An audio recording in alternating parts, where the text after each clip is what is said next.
Bonjour à tous, Emeralda Marie, j'espère que vous vous portez bien. Bienvenue à nouveau sur ma chaîne pour une toute nouvelle vidéo. Et aujourd'hui, j'ai envie de vous parler, comme vous l'avez vu dans le titre, de faire le feedback, de faire le bilan des 6 mois du jeûne intermittent.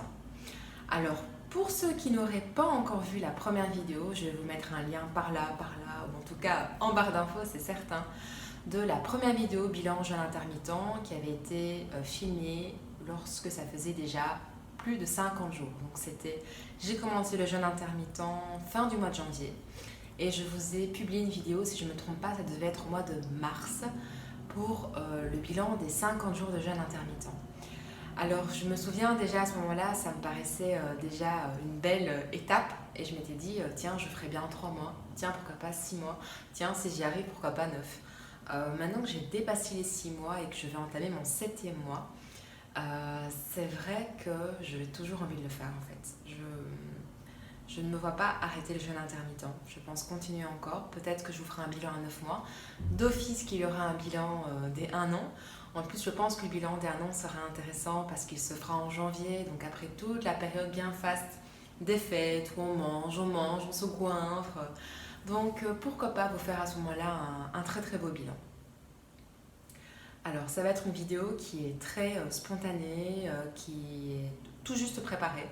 Donc prévoyez de quoi boire, de quoi vous hydrater parce que une fois qu'on me lance sur le sujet, je peux parler pendant de très très très longues minutes. Du coup moi j'ai prévu ma tisane et prévoyez aussi quelque chose à boire, faites pause déjà sur la vidéo. Alors n'hésitez pas également à vous abonner sur ma chaîne, ça m'encourage, ça me soutient, ça me donne envie de faire plus de vidéos, à mettre un petit pouce bleu sur ma vidéo également si c'est un sujet qui vous intéresse pour m'inciter à publier encore d'autres vidéos sur le sujet, à laisser un commentaire si vous avez apprécié la vidéo et aussi si vous avez des questions et également à la partager autour de vous. Il faut savoir que depuis que j'ai posté cette première vidéo sur le jeûne intermittent, on en parle, j'allais dire qu'il n'y a pas un jour, si il y a au moins un jour, mais ce sujet revient très très très fréquemment, que ce soit avec mes collègues, que ce soit avec mes élèves de yoga, que ce soit avec ma famille, que ce soit avec des amis. Dans beaucoup de situations, ce sujet revient comme sujet de discussion. C'est un petit peu un sujet à la mode d'ailleurs, j'étais assez surprise de voir qu'en fait, sans l'avoir cherché, c'est un peu à la tendance maintenant des nouveaux régimes qu'on propose. Vous voulez perdre du poids, jeûne intermittent. Vous voulez être à la ligne, jeûne intermittent. Comme je vous l'avais dit dans ma première vidéo, moi c'est pas du tout mon objectif. J'ai pas envie ni besoin de perdre du poids. Moi c'était vraiment pour pouvoir réduire mes inflammations. Mes inflammations digestives qui entraînent les inflammations cutanées, qui est quelque chose que je traîne vraiment depuis trop d'années. Après avoir fait tous les traitements que je voulais bien faire, j'ai décidé maintenant de vraiment calmer mon feu digestif, de pouvoir ralentir un peu ce métabolisme qui n'arrête pas, qui est sans cesse en train de s'épuiser. Vous savez, comme on dit, je ne sais plus quelle personne a fait cette jolie métaphore, jolie en tout cas de poubelle, en disant qu'on avait nos limites, les limites d'une poubelle et on met des déchets, mais à un moment donné il faut vider cette poubelle, il faut vider les déchets, il faut pouvoir les expulser, pouvoir les éliminer. Et éliminer les toxines, c'est propre à chaque organisme. Certains ont la chance vraiment d'avoir un bon système éliminatoire de tout ce qui est toxines du corps. Certains ont de bons émonctoires qui fonctionnent. Quand les émonctoires sont bouchés, ça va sortir ailleurs ou ça reste bloqué et ça stagne dans le corps. Et donc moi, le jeûne intermittent, c'est pour ça, c'est surtout essentiellement en fait, c'est pour ça que je l'utilise. Ça m'aide à ralentir la digestion, ça m'aide à mieux digérer parce que ce qui se passe, c'est que si on est constamment en train de manger, de grignoter, de manger, en fait le corps est constamment en train de digérer en permanence. Et du coup, on n'ingère pas les bons aliments, on n'ingère pas les bons nutriments, on n'élimine pas les bons déchets, on va éliminer les bons nutriments, on va garder en nous les mauvais déchets. C'est toujours cette question d'équilibre, vous voyez, de balance dont j'aime beaucoup parler, d'harmonisation, de mon site harmonisé. Harmoniser, c'est ça aussi. Et moi, je pense que l'idéal, c'est d'harmoniser sa vie, c'est de la simplifier au maximum et trouver ce qui nous permet de bien digérer, de bien dormir, d'avoir des émotions qui sont saines, d'avoir des émotions qui sont le plus positives possible, que quand on a une émotion négative qui nous traverse, qu'on puisse parvenir à l'éliminer. Et ça aussi, ça fait partie des toxines, surtout le stress, ça fera l'objet d'autres vidéos, c'est certain. Le stress, l'insomnie, la digestion sont vraiment des thématiques qui sont permanentes, en permanence dans notre quotidien, qui font partie de nos vies. Alors, le jeûne intermittent, le bilan des 6 mois. Alors, comme je vous l'ai dit, moi je vais continuer. C'est quelque chose qui me convient. Ça convient à mon mode de vie, ça convient à mon organisme, ça convient à ma manière de fonctionner. C'est quelque chose qui est, comme je vous l'ai dit dans la première vidéo, très facile à mettre en place. Pour rappel, moi je pratique le jeûne intermittent, donc ça veut dire que je ne mange plus, je n'ingère plus aucun aliment de mon dernier repas du soir jusqu'au lendemain, mon repas qui aura lieu vers midi. Plus exactement entre 12h30 et 13h.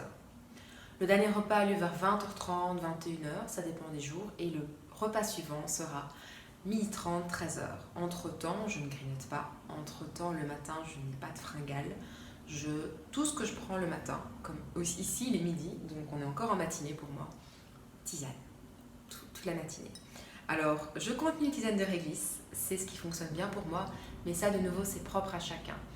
Trouvez le thé, la tisane qui vous fait le plus de bien.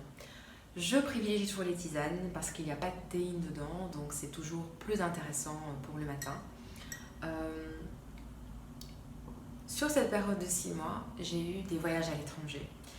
Et justement, c'était assez cocasse parce que dans les vidéos, je vous disais que pour moi, ça pouvait peut-être être un inconvénient en cas de voyage. Et effectivement, du coup, vu que j'ai fait 3 voyages différents, par voyage, je veux dire aussi par changement de fuseau horaire, je pense pouvoir vous donner un feedback là-dessus. Je n'ai pas fait des voyages long courrier, dans le sens où c'était des voyages avec 3, 4, 5, 6, voire 10, 15 heures de décalage horaire. En toute sincérité, je pense que si vous faites un voyage avec de très longs décalages horaires, ça décale complètement votre organisme. Donc là, effectivement, il faudra adapter votre jeûne intermittent ou bien le suspendre. Le temps de votre voyage. Parce que rien que le décalage horaire crée déjà un stress dans votre organisme. Votre organisme doit déjà s'adapter. Alors je ne suis pas certaine que le jeûne intermittent, en cas de voyage avec des longs horaires de décalage par rapport à votre organisme, votre horaire de base, soit bon. À nouveau, je ne suis pas médecin, je ne suis pas diététicienne, ni nutritionniste, ni naturopathe. C'est juste mon expérience, c'est juste mon intuition, c'est ce que je ressens qui s'exprime ici. Vous transposez, vous reprenez ce qui vous parle dans ce que je vais vous expliquer. Il y a des choses qui vous parleront, d'autres non. C'est propre à chacun. Donc les déplacements que j'ai faits, c'est des décalages horaires chaque fois de 1 heure. 1 heure en plus, 1 heure en moins. Bien sûr que ça va jouer sur votre jeûne, parce que si déjà c'est difficile pour vous le matin de rester sans manger jusqu'à 12h30, si vous avez un décalage horaire, ça ce sera probablement pour votre organisme 13h30, 11h30. Donc soit vous allez manger 1 heure plus tôt que ce qui était prévu dans vos 16 heures sans manger, soit 1 heure plus tard, donc ça viendra à 17h. Là, ce que j'ai à vous dire, c'est d'être fluide, c'est de lâcher prise. J'ai eu des questions, notamment de mes élèves, qui me disaient je regarde toujours pour respecter les 16 heures. Stop, stop, vraiment ça ne le faites pas. Pas de rigidité. Essayez, tentez. Dernier repas du soir, le lendemain à midi. C'est pas grave si vous mangez à 21h30 le soir et le lendemain si vous mangez à midi ou à 11h30. Soyez flexible. Gardez la flexibilité adaptative, pouvoir permettre aussi d'être beaucoup plus souple. C'est pas nécessaire d'être autant rigide avec les heures. Alors moi, il y a des moments pendant ces 6 mois où effectivement, j'avais réussi à faire probablement 16 heures. Parfois, je faisais 18 heures. Parfois, je mangeais pas avant 14 heures parce que j'avais pas faim, tout simplement. Et j'avais mangé la veille à 20 heures. Parfois, ça m'était arrivé aussi de manger à midi au lieu de manger à 12h30, 13 heures. Pareil, flexibilité. Donc, ne vous imposez pas une heure stricte. Gardez juste en tête de reposer votre organisme. Donc d'avoir idéalement 12 heures de fourchette sans manger, 16 heures si vous pouvez, 18 heures pourquoi pas plus, c'est pas nécessaire. Alors là, si vous faites plus que 18 heures, si vous faites 24 heures, on parle plus de jeûne intermittent. Là, on parle de jeûne sec. Et comme je vous l'ai dit dans ma première vidéo, c'est pas transposable à tout le monde. Moi, je ne peux pas faire un jeûne sec. Je sais de mon organisme, j'ai besoin psychologiquement, j'ai besoin physiologiquement, j'ai besoin physiquement d'ingérer de la nourriture pendant la journée. Et je ne peux pas rester sur un jeûne sec. Ça, c'est propre à chacun. Ça, c'était la première observation. Sur ces 6 mois, donc, il m'est arrivé effectivement parfois d'avoir une fourchette de 12 heures, parfois 16, enfin souvent 16 et parfois 18. La moyenne reste 16 heures. Ça, c'était la première chose qu'on me demandait souvent. Et deuxièmement, est-ce que pendant ces 6 mois, je n'ai plus, j'ai à un moment donné arrêté le jeûne intermittent? La réponse est oui. Alors, pendant ces 6 mois, j'ai eu une période de 8 jours. 8 jours où j'ai totalement arrêté le jeûne intermittent. Et pareil, flexibilité. Ça a été une période qui s'est imposée à moi et j'ai choisi de reprendre l'alimentation le matin et de petit déjeuner le matin. Je peux vous donner l'explication, j'ai aucun problème avec ça. J'ai perdu un proche que j'ai dû aller enterrer à l'étranger. Ça a été un choc, c'est un choc émotionnel, c'est un choc qui se transmet dans le corps complet. Et il faut savoir que quand vous avez comme ça des chocs émotionnels, des chocs, des émotions très tristes à devoir traverser, en plus de ça, j'ai dû faire un vaccin, en plus de ça, j'ai dû suivre un traitement médical. Donc c'était tout des chamboulements pour le corps physique et le corps également pour mon corps tout court. S'alimenter, nourrir, calme, ça apaise. D'où des problèmes de boulimie chez certaines personnes. C'est cet aspect alimentation thérapeutique, vous voyez. Quand vous êtes tendu, quand vous êtes stressé, vous savez, vous mangez une barre de chocolat, une glace. Quand on est stressé, on va se manger une grosse portion de glace, une portion de frites, ça dépend de vos envies, de vos besoins, du moment. L'alimentation, ça permet de calmer. Moi, ça m'a aidé à pouvoir me calmer. Ça m'a apaisé dans mon deuil, dans ma traversée de deuil, de reprendre l'alimentation, sachant que j'étais à l'étranger, sachant que je n'étais pas chez moi, j'étais dans un pays totalement différent, dans un chamboulement culturel, chamboulement température aussi. Je suis passée de 20 degrés de différence, c'était très humide, c'était très chaud, et également j'étais accueillie. Je ne me voyais pas refuser le repas du matin chez la personne qui m'a reçue, qui m'a accueillie. Donc s'il y avait tellement de facteurs, il y avait des raisons psychologiques, des raisons physiques, des raisons émotionnelles, il y avait des raisons sociales, il y avait des raisons de respect aussi, et médicales, parce que j'étais sous traitement et parce que j'avais un vaccin aussi, donc le vaccin ça chamboule aussi énormément l'organisme. Vous aurez aussi dans votre vie, dans votre vie, ce genre de moment. Pareil, flexibilité, c'est pas nécessaire de s'infliger, de s'imposer, de dire non, je reste sur mon jeûne, non, je ne jeûne pas.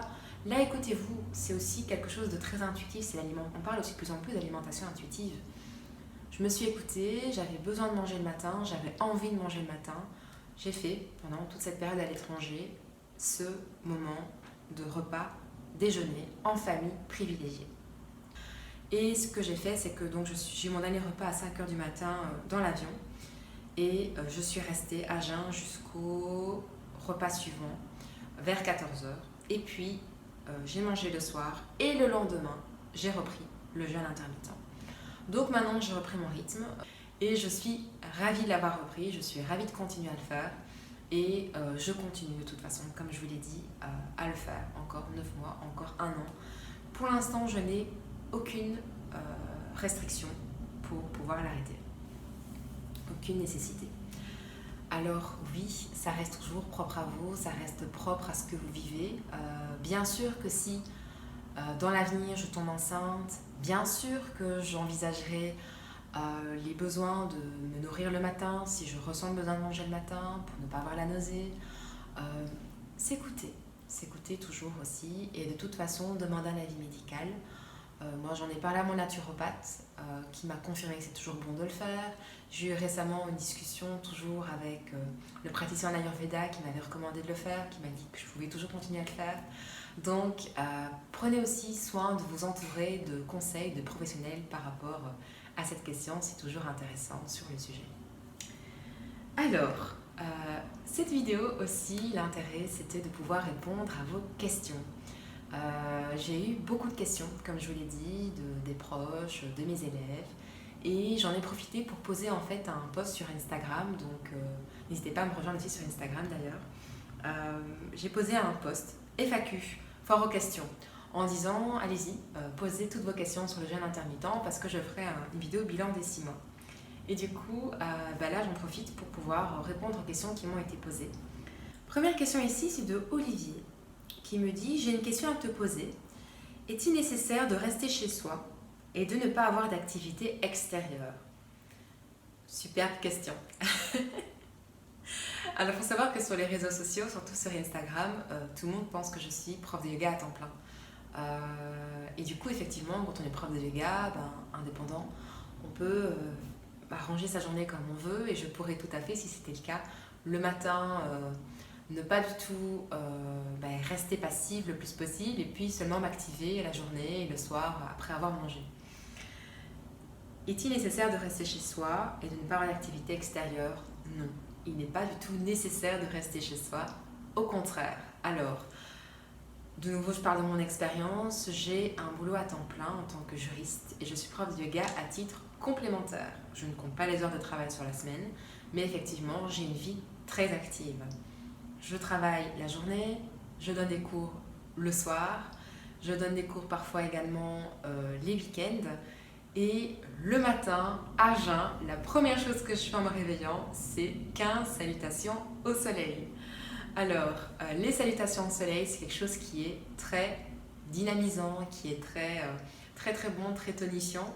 Ça réveille complètement le corps et je vous assure que les salutations au soleil, c'est très physique.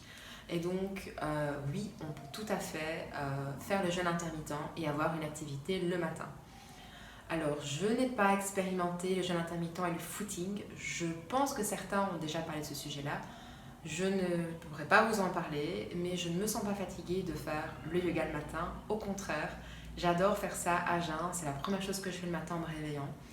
Et donc, il n'est pas nécessaire de rester chez soi. Au contraire, on peut tout à fait, avec une vie active, bouger, faire du yoga le matin, prendre le train, aller au travail, faire du yoga l'après-midi, faire du yoga le soir et tout à fait continuer le jeûne intermittent. Merci pour ta question, Olivier. Deuxième question, c'est Géraldine. Très pertinente aussi. Alors, Géraldine me pose la question suivante. Est-ce que tu fais juste 2 repas normaux ou est-ce que tu manges plus à ce repas? Ou est-ce que tu fais plusieurs petits repas? En gros, est-ce que tu consommes autant de calories que sans le jeûne? Je ne sais pas si je me fais comprendre. Alors oui, tu t'es très bien fait comprendre, Géraldine.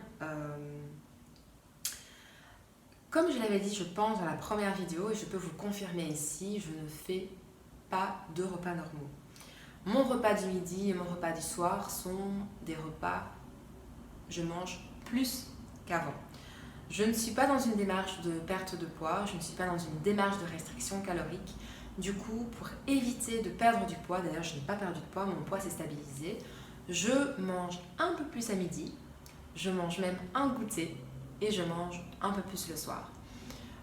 Donc en général, je mange un repas classique à midi plus une collation plus un dessert, ou alors je mange une quantité supplémentaire et pareil, le goûter.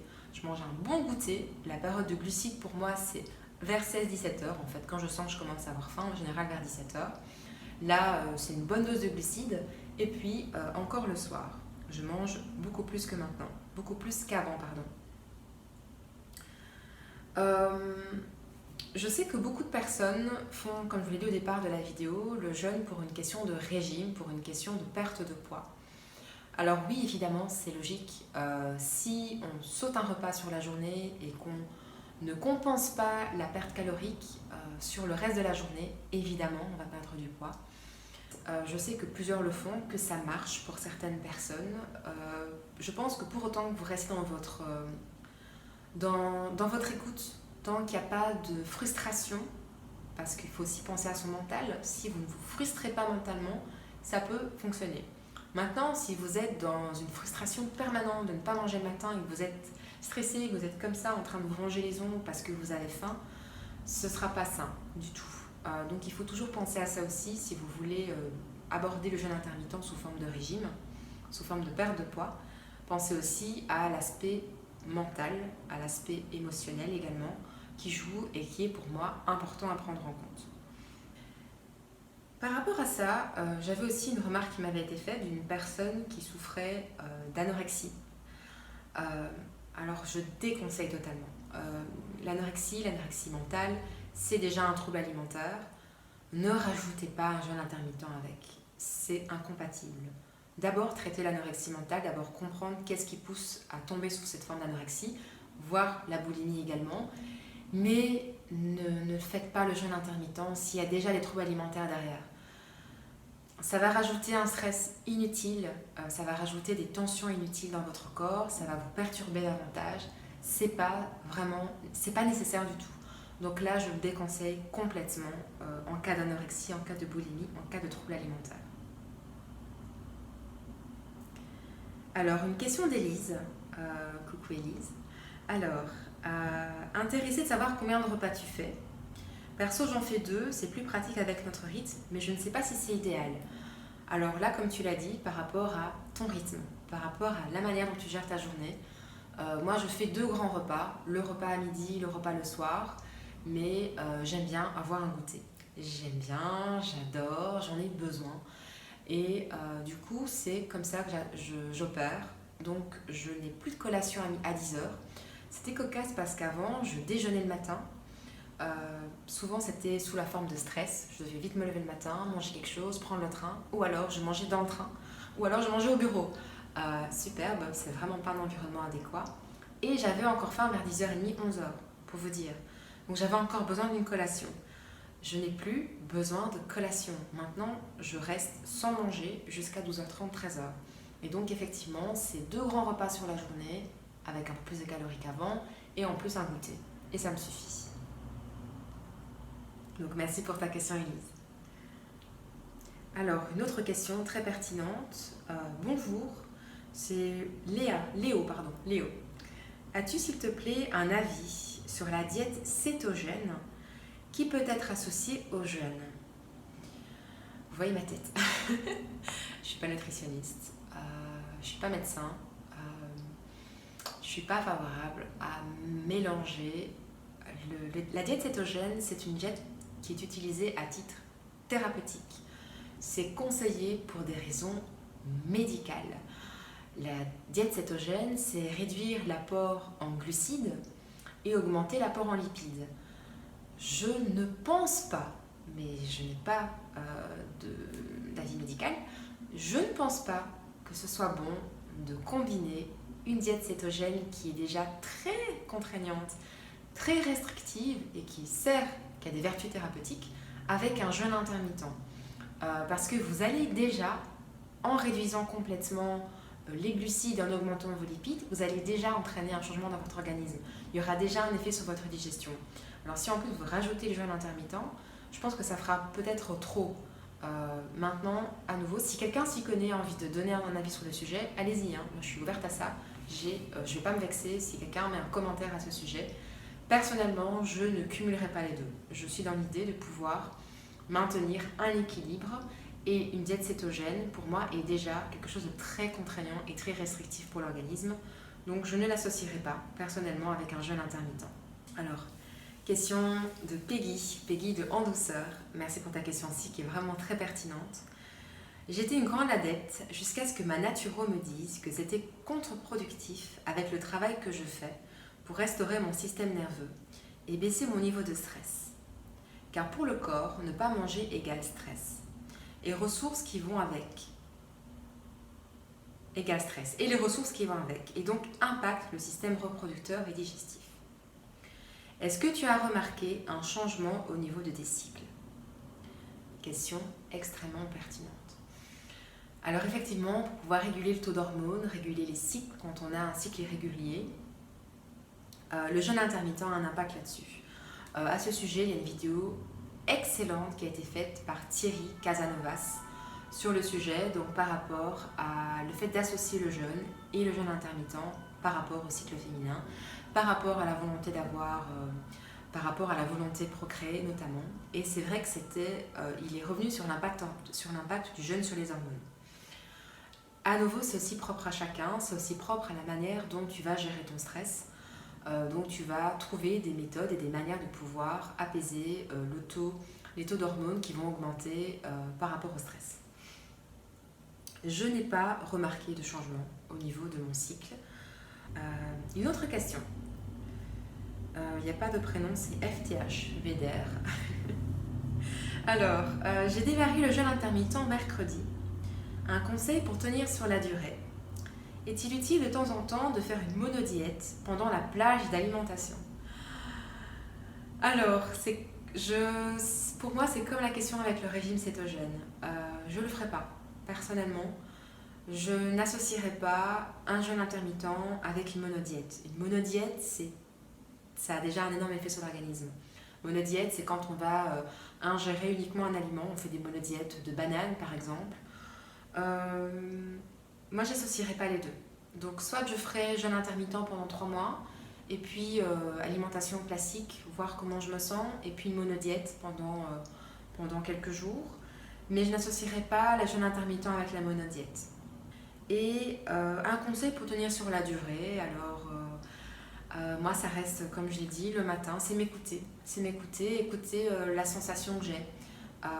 Est-ce que la sensation, est-ce que les gargouilles, est-ce que c'est bien la faim ou est-ce que c'est juste une habitude que j'ai prise le matin de manger? Et quand j'ai faim, moi ce que je fais, c'est toujours comme je vous l'ai dit, c'est de prendre une tisane. Ça m'aide, ça me calme, surtout les tisanes épicées, parce que vous allez avoir un petit goût dans la bouche. Et autre chose, oui, je ne vous l'ai pas dit, qui fonctionne très bien, je vous ai dit, les tisanes à la réglisse marchent très bien. Les bâtons de réglisse, ça marche très bien. Moi, ça m'a aidé également, donc si je sentais que j'avais faim, pouf, un petit bâton de réglisse dans la bouche que je mâchouillais. Et en fait, moi, ça m'a calmé mes sensations de faim. Maintenant, j'en ai plus besoin, mais c'est une technique pour moi. La menthe aussi. Donc, une tisane à la menthe, un thé à la menthe, tisane à la menthe, tisane réglisse, bâton de réglisse. Je recommande si vous sentez que vous avez faim. Ça peut calmer votre envie. Donc ça, pour moi, ça marche très bien. Lily, qui me pose la question, et le jeûne intermittent, un repas le matin, petit déjeuner classique, et un repas normal le soir, est-ce le même principe? Et du coup aussi, as-tu des aigreurs d'estomac? Pour moi, oui. C'est le même principe, en fait. Comme je l'avais dit, vous êtes libre de choisir quel repas vous souhaitez. Donc, soit vous mangez le matin, le midi et pas le soir, soit vous mangez le midi et le soir et pas le matin, soit vous pouvez manger le matin, plus rien la journée et puis le soir. Vous pouvez tenter, vous pouvez essayer, voir par rapport à votre journée, à votre activité, à votre niveau d'énergie, comment ça se passe, qu'est-ce qui vous convient le mieux. Pour moi, ça reste le même principe, sauf que j'ai l'impression, enfin en tout cas personnellement, l'avantage de ne pas manger toute la matinée. Moi, j'ai mon pic d'énergie le matin en fait, et donc j'ai pas besoin d'avoir la digestion me fatigue, la digestion m'épuise. Et donc du coup, le fait de ne pas manger le matin fait que je suis tonique, je suis en pleine activité le matin. Et du coup, l'après-midi, là comme j'ai mangé, effectivement, je commence à sentir que la digestion m'épuise un petit peu, me fatigue, est un peu lourde. Du coup, effectivement, c'est pour ça aussi que vers 16-17 heures, comme je vous l'ai dit, je commence à prendre des glucides. Des sucres lents, ça m'aide également énormément à tenir l'après-midi. Mais ça, c'est propre à vous, c'est propre aussi à votre activité de la journée, c'est propre à la manière dont vous gérez votre journée. Est-ce que j'ai des aigreurs d'estomac? Non. Alors ça, déjà avant, ou même encore maintenant, je ne souffre pas d'aigreurs d'estomac, donc je ne pourrais pas témoigner par rapport à ça. Et ben voilà, je viens de faire le tour, le tour des questions. J'espère que ça a été utile, j'espère que cette vidéo vous a plu. En tout cas, moi je serais ravie de faire la suite des feedbacks de mon expérience, de mon partage d'expérience sur le jeûne intermittent, que je compte encore continuer en tout cas les 3 prochains mois et j'espère continuer encore les 6 prochains mois. Alors si vous avez d'autres questions, n'hésitez pas, j'ai peut-être encore omis quelque chose, j'ai peut-être oublié de vous parler d'un point. N'hésitez pas, si vous avez des questions, à laisser un commentaire, si vous avez envie d'échanger sur le sujet. N'hésitez pas, si vous avez des remarques à faire, des observations, si vous êtes professionnel de la santé, vous avez envie de faire un petit warning, signal d'alarme, allez-y aussi, n'hésitez pas, c'est important. Si vous avez des lectures aussi sur le sujet, moi ça m'intéresse aussi de continuer à apprendre et à approfondir, à développer le sujet. En tout cas, un grand merci pour votre suivi. N'hésitez pas à vous abonner à la chaîne, partager la vidéo, à mettre un petit pouce vers le bleu, ça m'encourage, ça me motive. Et en tout cas, d'ici la prochaine vidéo, prenez bien soin de vous. À très bientôt!